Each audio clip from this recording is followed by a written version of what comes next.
Hi. So I had a dream last night and I just wanted to record this now while it's still fresh in my mind, so that I just have it documented. I don't know if I'm going to share it or when I'm going to share it, but I'm going to wait on the Lord to release me. So before bed last night, it was going on 12 o'clock and I was on my phone doing stuff.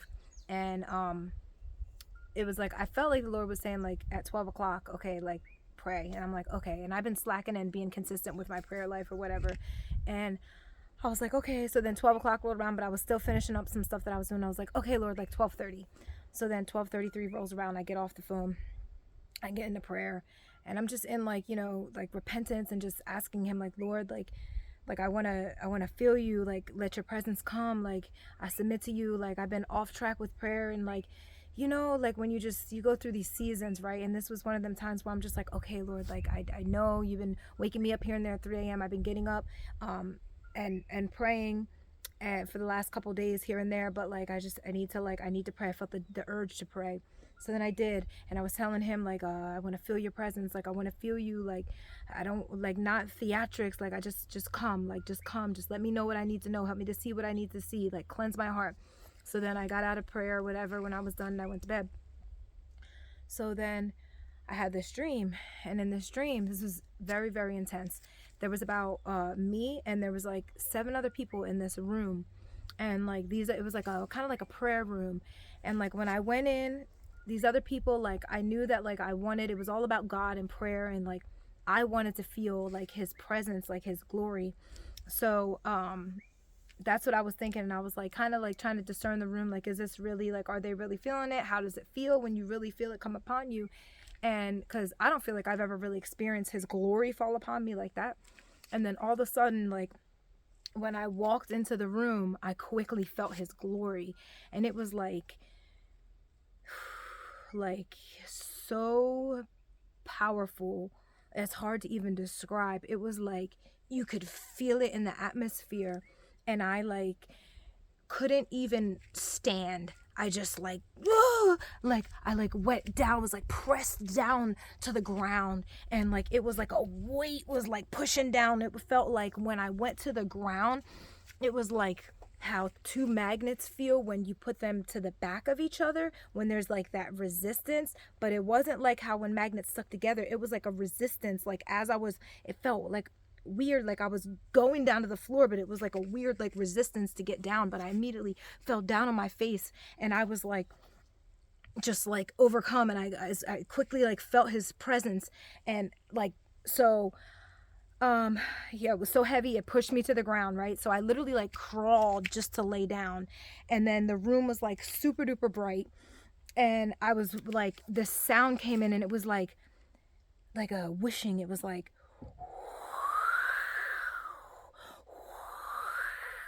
it was like when you hear like a tornado or something. And like that was like how it was to like be in his presence, but it was like so overwhelming. So then I'm like in there, and I'm like, oh gosh, like it was very intense. And then he called me up. Like all the other people had like their time with him, and they were already on their face before I even got in there. Like I was the only one. It was like I just made it into that room by the skin of my teeth, like, because I haven't really been like in like I should be. And he called me by name, Dawn, like, and it was like they say, like the sound of rushing waters. Like it was just so, like, you can't even explain it. And so like when he called me, like I went to him, and like I was like embarrassed. I was like, I felt naked. I felt exposed and ashamed. Like I felt like it was like so bright in that room, and it wasn't like a light in the room. It was like coming from him. And I had like my face down, and I wouldn't even like look like, I didn't even want to look at him or look his way. I wouldn't dare look that way. And my stomach was like in this tight knot. Like it was like, it felt like my stomach was like a rock. It was like so hard, to where when I woke up from this dream, it was like I could feel it in the physical realm. And I was like crying like loud and trembling like uncontrollably. Like this is so stupid and like ridiculous. Like, but I was like, like I was like people say that they're like undone before him, but they make it sound neat when they're undone. I don't know how it happens for them, but for me, I was undone in like a sloppy way. Like I couldn't even, like, the other people weren't like me. They were more like they had already been in his presence more. It was like I waited and I've been like being like foolish with my time, and like this is everything he showed me after I woke up, was like I've been wasting time. So like I wasn't prepared to even be in his presence. It was like, oh. And so that was like what he showed me. Like I felt like he wasn't really happy with me, and he was like showing me like my heart was like exposed, like he could see everything, everybody in the room could see it, and I felt dirty. He was showing me little like perverted things in my heart that like I don't feel like I struggle with in the natural, but he was showing me things that were like perverted things. It was like dirt, like there was like spots on me, like on my heart or my spirit. And so yeah, it was like he was letting me know that like I had wasted time, but now he was giving me a chance to get it right.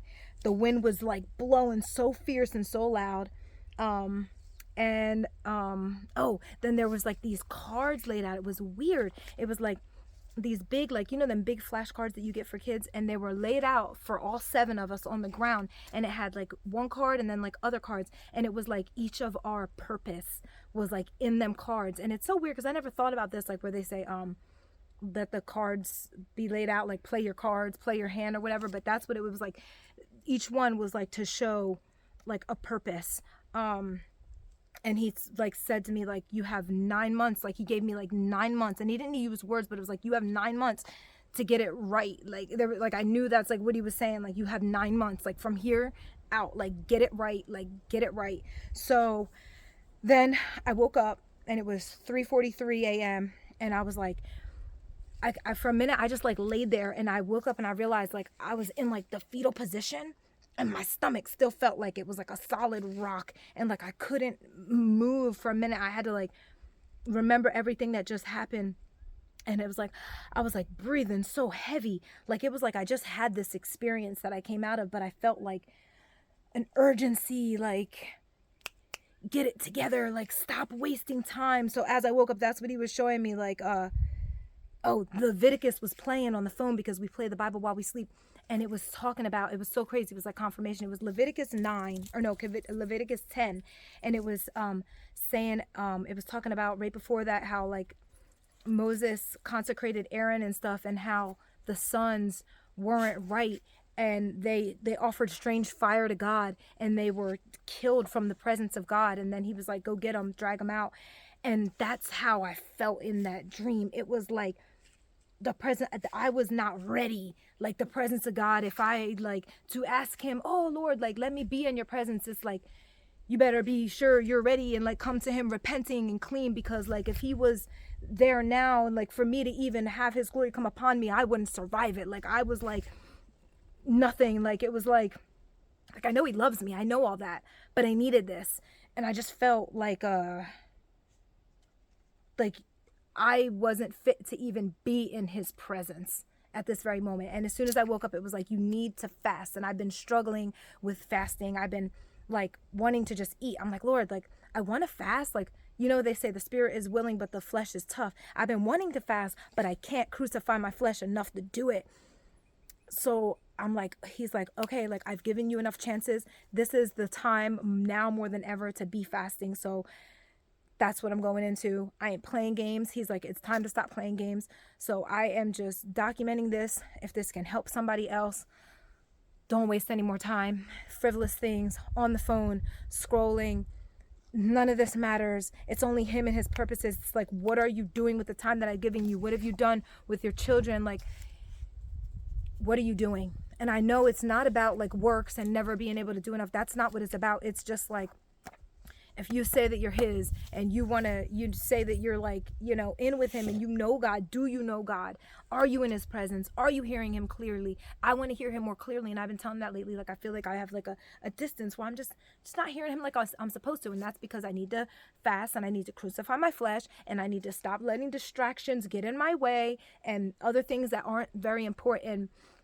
And it's not even the enemy. It's just me not being where I need to be with him. And just, he showed me like there was a time when I was hearing him clearly, where I was consistent, where I was in, and I need to get back to that spot. And I just encourage anybody that sees this, get into the secret place, because we can think we have it all together. We can think we know, we can think we're prepared for what's coming, but I already know that what's coming. He really wants his children really, really, really prepared, really hearing him, not letting Facebook and YouTube and life and all these other things, distractions, jobs, work, not letting it get in the way. What's important? We are down to the wire. Get in with him. Find out exactly what he wants you to do, because I've had, like, even where I'm confused, like, Lord, like, you've taught me a lot. You've shown me a lot. I want to share. I do have, like, where I want to share with people. I want to help people. I want to show them. I want to minister to people. I want to pray for people. And I do that. But then I'm like, Lord, I don't want to just be putting out videos just because. I only want to put out what you want me to put out. Let me know when you want me to release it, what you want me to do. I don't want to think that I'm doing something that I know what I'm doing and it's in my flesh and I'm not even doing what he's called me to do. I don't want to miss the mark, and I don't want anybody else to miss the mark. So I just urge you guys to please get into the secret place, get into his presence, and know that none of us, our righteous deeds are filthy rags. None of us are righteous. Ask him to cleanse you from the pride, the arrogance, the apathy. Lord, take it all. Take it all. Prepare your people, Father. This is like, Lord, I pray over the body of Christ that you prepare us all. You help each of us, Lord, to work out our own salvation with fear and trembling. We need him now more than ever. Get in with him, guys. This was like one of the most intense things I've ever experienced in my life. And when I woke up, I was just like, I just couldn't even, like, I was even beside myself when I got up, and I couldn't even handle it in the dream. So it just shows me that I'm not where I should be with the Lord, and I really need to get serious. I hope this helps somebody. I love you guys, and God bless you. Bye.